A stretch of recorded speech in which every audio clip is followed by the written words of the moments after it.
Film शुरू होती है और हम जंगल में एक बच्ची को देखते हैं जिसका नाम वीरा था। वो अपने डॉग को ढूंढ रही थी पर तभी वो कुछ देखकर चौंक जाती है। जब उसकी मॉम आई तो वीरा की गोद में उसका डॉग था, उसके अंदर चाकू घुसा हुआ था। वो अपनी मॉम को कहती है कि मॉम, इसने रोना बंद कर दिया है, यानी उसके डॉग की मौत हो गई थी। अब वीरा की मॉम एक दिमाग के डॉक्टर को बुलाती है। वो वीरा को एक डॉग वाला खिलौना देकर कहता है, ये लो, अपने डॉग से खेल लो। तो वीरा कहती है, मेरा डॉग मर चुका है, मैं कैसे खेलूं भला। असल में डॉग की मौत का वीरा को बहुत सदमा था, जिस वजह से उसका इस डॉक्टर से इलाज हो रहा था, क्योंकि उसने सबसे बात करना ही छोड़ दी थी और डॉक्टर के इलाज से वो बेहतर होती जा रही थी, बात भी करने लगी है। इसके बाद हम देखते हैं कि वीरा अपनी मॉम के साथ गाड़ी में बैठकर कहीं जा रही है। उसकी मॉम का नाम ओल्गा था। ये दोनों एक घर के पास आकर रुकती हैं, जो ओल्गा ने हाल ही में खरीदा है, क्योंकि ओल्गा का डिवोर्स हो गया है और वो अपनी बेटी वीरा के साथ इस घर में रहने आई है। वीरा को घर काफी पसंद आया। ओल्गा अपने एक्स हस्बैंड, जिसका नाम विक्टर था, उसे मैसेज करके कहती है कि हम नए घर में आ गए हैं, जो हम दोनों को बहुत पसंद आया है।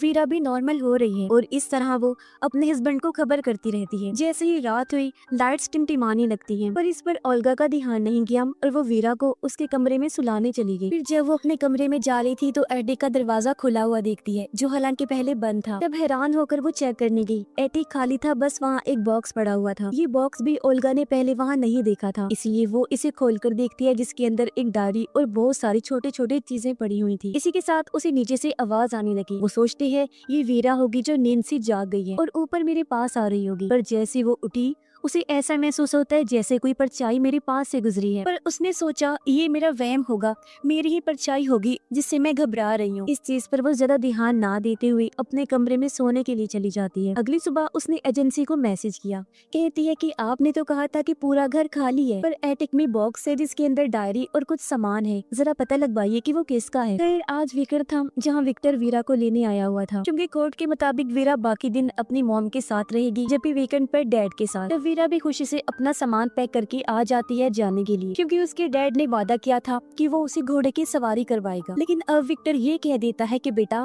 पहले हम मेरी दोस्त के साथ कुछ टाइम गुजारेंगे और फिर घोड़ सवारी के लिए जाएंगे। ये सुनकर तो वीरा को गुस्सा आ गया। वो कहती है, फिर तो मैं नहीं जाने वाली आपके साथ, अपनी माँ के साथ ही रहूंगी, क्योंकि उसे अपने डैड की दोस्त से बहुत नफरत होती है। पर ओल्गा उसे मना लेती है कि चले जाओ बेटा, कुछ देर की बात है, उससे मिल लो, फिर सारा दिन अपने पापा के साथ ही रहना। वीरा मान दी और जब वो दोनों चले गए, ओल्गा अपना ऑफिस सेट करने में लग जाती है। पर अचानक उसे जोरों का सर दर्द होने लगा। ऐसा लग रहा था जैसे कमरे का रूप ही बदल रहा हो। इस जगह को लेकर उसे अजीबोगरीब ख्याल भी आने लगे, पर कुछ भी समझने से पहले उसके फोन की बेल बज गई और उसका सर दर्द भी ठीक हो गया। कॉल एजेंसी वालों की थी। वो कहते हैं, जी हमने घर के पिछले मालिक से पता करवाया है, उसका कहना है कि एटिक में तो हमारा कोई बॉक्स नहीं था। ये सुनकर ओल्गा सोच भी पड़ जाती है, तो फिर किसका है वो बॉक्स। एक बार फिर वो बॉक्स चेक करने, उसके अंदर जो डायरी थी उसे निकाल कर पढ़ने लगती है। डायरी के सफ़े पढ़ के वो थोड़ा घबरा जाती है, क्योंकि ये किसी पागल कातिल की डायरी थी, जिसने अपने कत्ल की सारी डिटेल्स काफी बारीकी से लिखी हुई थी, कि वो अपने शिकार को कैसे तड़पाता है और फिर मारता है सब कुछ। ओल्गा ने सोचा,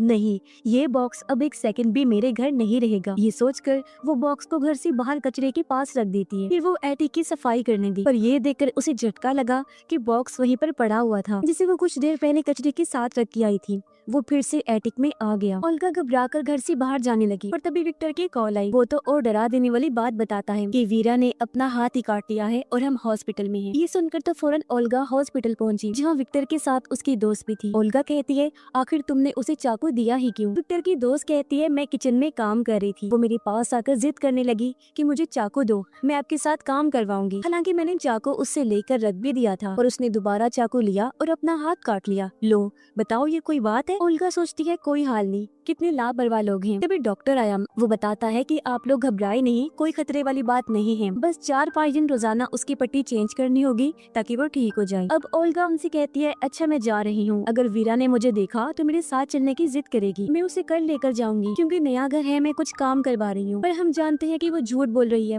वजह तो वो बॉक्स है, पर वो उनसे छुपाती है। तब विक्टर की दोस्त कहती है, अगर घर का काम चल रहा है तो तुम भी हमारे साथ ही रह लो। इस पर ओल्गा मान गई और शाम को ये सब विक्टर के घर आ जाते हैं, जहाँ ओल्गा वीरा से पूछती है, बेटा आखिर तुमने अपना हाथ क्यों काटा?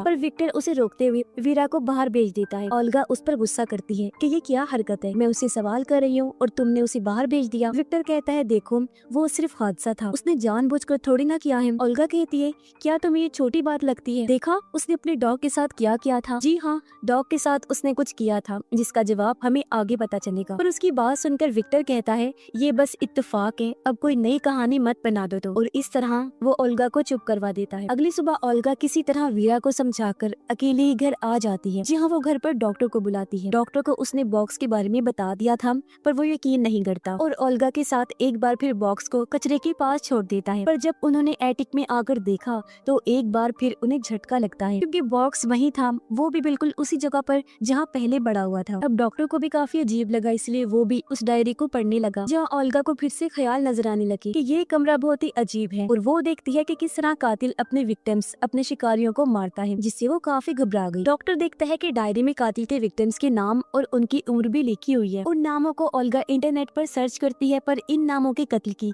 कोई भी न्यूज उसे नहीं मिलती। इसलिए ओल्गा कहती है हो सकता है ये सारे कत्ल जो डायरी में लिखे गए हैं वो सिर्फ ख्याल हो। तब डॉक्टर कहता है कि कत्ल करने की जो टाइमिंग्स लिखी गई हैं और जो डिटेल्स हैं उन्हें देखकर लग नहीं रहा कि ये ख्याल है। जैसे कि एक विक्टिम को जब मारा तो उसे 6:45 पर होश आया, लेकिन फिर 7:45 पर उसकी मौत भी हो गई। बॉक्स में से उन्हें एक इयररिंग्स की जोड़ी मिलती है जो कुछ पुरानी लग रही थी। और इन सारी चीजों से ओल्गा काफी परेशान हो जाती है क्योंकि उसने अपने सारे जमा किए हुए पैसे घर पर लगा दिए थे। इसीलिए वो सोचती है सब कुछ बेकार में चला गया। उसे समझ नहीं आ रही थी मैं अब क्या करूं। अगले दिन भी ये दोनों डायरी को देख रही थी जहाँ एक औरत का स्केच बना हुआ था जिसकी शक्ल काफी हद तक ओल्गा से मिल रही थी, लेकिन उसके माथे पर बस चोट के निशान थे। तब डॉक्टर कहता है मेरी एक दोस्त है जो राइटिंग एक्सपर्ट है, वो ये डायरी देखकर पागल कातिल के बारे में सब कुछ बता सकती है और ये भी क्या जो इसमें लिखा है वो कातिल नहीं लिखा है, साथ ही और भी कई सारी बातें। तभी विक्टर वीरा को घर छोड़ने आता है और जब डॉक्टर वीरा के हाथ पर पट्टीबंदी देखता है तो उसने पूछा बेटा ये तुम्हारे हाथ पर क्या हुआ है। वीरा जवाब देती है कुछ खास नहीं, बस छोटा सा एक्सीडेंट हुआ था। इतना बोलकर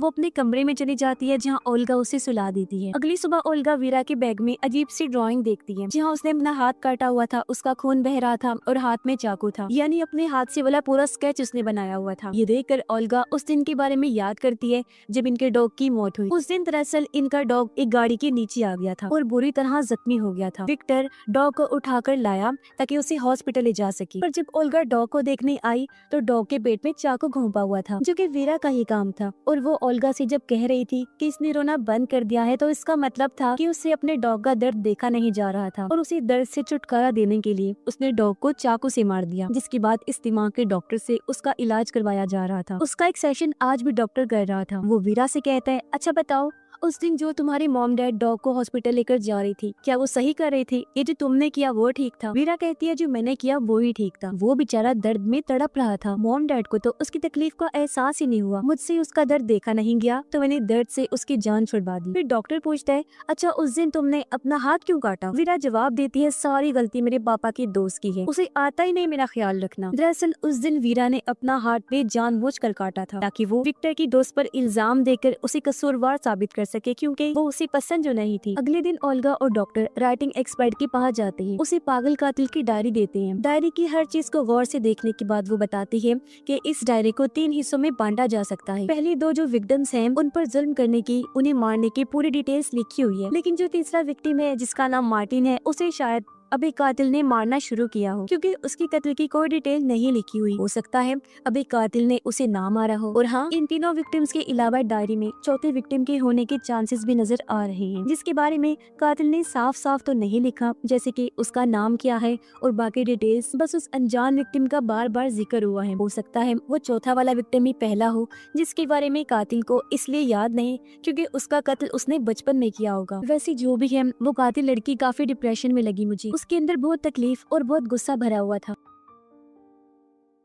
और ये सुनकर तो दोनों काफी चौंक गई। कहते हैं क्या कहा आपने, कातिल लड़की? एक्सपर्ट कहती है कि हाँ, इस राइटिंग को देखने से साफ लग रहा है कि पागल कातिल एक लड़की है। और तो और इसके लिखने का अंदाज भी अनोखा है। अब जैसे आमतौर पर हम अंगूठे और इंडेक्स उंगली से लिखते हैं, पर कातिल ने अपने अंगूठे और बीच वाली उंगली से पेन को पकड़ के लिखा हुआ है। अब ये सारी बातें सुनकर ओल्गा काफी परेशान हो गई। वो सोचती है अब मैं क्या करूँ, एक पागल कातिल के घर में कैसे अपनी बच्ची को रखूँ। ऊपर से मुझे भी हर टाइम ऐसा महसूस होता है जैसे कातिल घर में ही है। जब डॉक्टर उसे कहता है तुम ऐसा करो, उसे विक्टर के घर छोड़ दो और फिर सोचेंगे कि आगे क्या करना है, और जब सारे हालात ठीक होंगे तुम तब उसे वापस लेकर आना। डॉक्टर ओल्गा को भी दवाई देता है खाने के लिए, क्योंकि वो काफी परेशान थी। दवाई खाकर वो जब नहाने गई तो उसे अपने कमरे से आवाज आती है। उसने जब जाकर चेक किया तो वो किसी की परछाई को देखती है। उसे पकड़ने के लिए जब ओल्गा पीछे भागी तो अचानक कोई उसके सर पर जोर से मारता है, जिससे वो नीचे गिर गई। उसकी आवाज सुनकर डॉक्टर फौरन यहाँ आकर उसे संभालता है। ओल्गा उसे बताती है कि वो कातिल घर में ही है, मैंने उसे देखा था और उसने मुझ पर हमला किया है। पर डॉक्टर को तो वहाँ कोई नजर नहीं आता। पर तभी एटिक में से किसी के भागने की आवाज आई। डॉक्टर सोचता है ये जरूर कातिल ही होगी, इसीलिए वो जाकर जब चेक करता है तो वहाँ जख्मी हालत में ओल्गा बैठी हुई थी, जो अभी भी उस डायरी को पढ़ रही होती है। वो डॉक्टर को कहती है कि देखो, अभी तक इस डायरी में ये लिखा हुआ था कि मार्टिन पर सिर्फ जुल्म किया जा रहा है, पर अब तो इस पर ये भी लिखा हुआ है कि अगले 48 घंटों में उसकी मौत हो जाएगी। ऐसा लग रहा है कि जो भी वो कातिल करती है ना, वो अपने आप ही इस डायरी में लिखा जाता है, और अब हमें मार्टिन का पता लगाकर उसकी जान बचानी हो। फिर जब ओल्गा ने गौर किया तो वो डॉक्टर को उसी औरत का स्केच दिखाती है जिसकी शक्ल ओल्गा से मिल रही थी। वो कहती है देखो, मेरे जैसे इस औरत के माथे पर चोट का निशान है, जो पहले मेरे माथे पर नहीं था पर अब बिल्कुल उसी जगह पर बन गया है। मुझे समझ नहीं आ रही कि क्या हो रहा है। मैंने इतना अंदाजा लगाया है कि डायरी में जो भी लिखा है वो प्रेजेंट यानी मौजूदा वक्त में हो जाता है। मतलब डायरी के हिसाब से माजी में लिखी गई चीजें प्रेजेंट टाइम और फ्यूचर टाइम यानी आने वाले वक्त में होंगी। वो डॉक्टर को कहती है कि मेरी बात पे यकीन करो, मैं सच कह रही हूँ, और चलो मार्टिन को बचा ले चलते हैं। डॉक्टर उसकी बात मान लेता है और ये डायरी में लिखी गई मार्टिन की डिटेल्स निकालते हैं, जहाँ से इन्हें एक रेस्टोरेंट का पता चला। ये जब वहाँ गए तो पता चला कि वो रेस्टोरेंट तो अभी बन रहा है। ये दोनों वहाँ की औरत से कहते हैं कि हम मार्टिन से मिलना चाहते हैं। औरत के हाथ में एक बच्चा था। वो कहती है ये रहा मेरा बेटा, इसी का नाम मार्टिन है। अब डायरी के हिसाब से मार्टिन की उम्र तो 32 साल होगी। तो ये दोनों सोचते हैं कि क्या जब मार्टिन 32 साल का होगा तब उसकी मौत होगी। इस सोच के साथ उनका दिमाग चकरा गया और वो घर आ जाती है। ओल्गा कहती है मुझे इस बात की परेशानी हो रही है कि 48 घंटे खत्म होने को हैं। मार्टिन को हमें बचाना है, कैसे बचाएं? पर तभी ओल्गा ने बड़ा चौंका देने वाला सीन देखा कि वीरा के हाथ पर पट्टी लगी हुई है, जिस वजह से वो अंगूठे के साथ अपने इंडेक्स वाले फिंगर इस्तेमाल नहीं कर पा रही थी। इसीलिए वो अंगूठे और दरमियान वाली उंगली की मदद से पेंसिल पकड़कर ड्राइंग कर रही थी, यानी वही चीज जो एक्सपर्ट ने कातिल के बारे में बताई थी। ओल्गा उसे पेंसिल छीलकर कहती है कि जब तक तुम्हारा हाथ ठीक नहीं हो जाता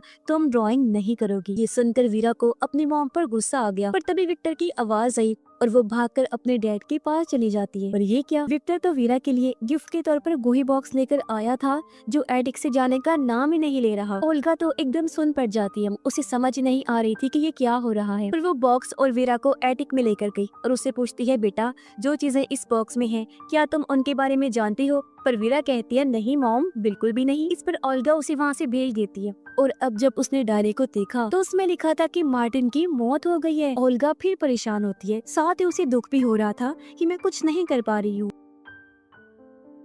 इस बारे में जब डॉक्टर उससे पूछता है तो ओल्गा बताती है कि वो पागल कातिल और कोई नहीं बल्कि वीरा है, मेरी बेटी, जो अभी तो बहुत मासूम लगती है, पर बड़े होकर फ्यूचर में वो एक पागल कातिल बनने वाली है। फ्यूचर में जो भी खून वो करेगी उन सब की डिटेल्स इस डायरी में लिखी हुई है, जो बताकर उसने डॉक्टर को डायरी दिखाई जहाँ मार्टिन की मौत का जिक्र था। ओल्गा रोने लगी, कहती है आखिर मेरी परवरिश में क्या ऐसी कमी रह गई थी कि मेरी बेटी एक कातिल बनेगी, पर मैं उसे कातिल बनने नहीं देने वाली, प्लीज मेरी मदद करो। इस पर डॉक्टर कहता है छोटी बच्ची है अभी वो, हम उसका इलाज कर रहे हैं ना, तुम परेशान ना हो, ठीक हो जाएगी। और डायरी में ये भी लिखा हुआ था कि किसी गलत वाइब्रेशन की वजह से उसने अपना पहला कत्ल किया, और अगर हम उस वाइब्रेशन के बारे में पता लगा ले तो हम उसे रोक सकते हैं। इससे ना वो अपना पहला खून करेगी और ना ही कातिल बनेगी। ओल्गा कहती है वो बात ठीक है, पर अगर उसका पहला विक्टिम डॉग ही था तो फिर उसे तो वीरा ने मार ही दिया है ना। इसलिए अब ये लोग दोबारा राइटिंग एक्सपर्ट के पास गए, तो वो बताती है कि डायरी में किए गए उसने सारे खून बड़ी होकर किए हैं, और जो डॉग को उसने मारा है ना, वो तो बचपन में उसने किया। अपनी तरफ से उसे लग रहा था कि उसने ठीक किया, डॉग को तड़पते हुए उसे देखा नहीं गया तो उसने मार दिया उसे। बचपन में ये की गई गलती को हम खून नहीं कहेंगे, खून उसने बड़े होकर किया। और उसका पहला विक्टिम वो चौथा है जिसके बारे में मैंने बताया था कि उसका नाम वगैरह नहीं लिखा गया, बस उसका जिक्र हुआ है। और हाँ, हो सकता है उस पहले विक्टिम ने ही बच्ची को कुछ कहा होगा, उसके साथ कुछ किया होगा कि उसे गुस्सा आ गया। हो सकता है कि उसने बचपन में बच्चे की जान लेने की कोशिश की हो, जिसका बदला फिर बच्ची ने बड़े होकर लिया और उसके अंदर का जानवर जाग गया और उसने अपना पहला कत्ल किया, जिसका जिक्र डायरी में कहीं पर भी नहीं। अगली सुबह बेबस होकर ओल्गा वीरा की बर्थडे पार्टी में बैठी होती है और वीरा आराम से खेल रही थी और तभी विक्टर अपने दोस्त को इयररिंग्स गिफ्ट देता है, जो देख ओल्गा को शौक लगा क्योंकि ये वही इयररिंग्स थे जो उसे उस बॉक्स में से मिली थी, कातिल का बॉक्स यानी कि वीरा का बॉक्स, जो देखकर ओल्गा समझ गई कि इसका मतलब वीरा की पहली विक्टिम विक्टर की दोस्त है, यानी बड़े होकर वीरा सबसे पहले उसे मानकर अपना पहला कत्ल करेगी क्योंकि वो उसी सख्त नफरत जो करती है। इसलिए ओल्गा जब उसे घर लेकर आई तो फैसला करती है कि आइंदा के बाद मैं वीरा को कभी विक्टर के घर नहीं भेजूंगी, क्योंकि वो कैसे भी करके अपनी बेटी को कातिल बनने से बचाना चाहती थी। जैसे वीकेंड हुआ,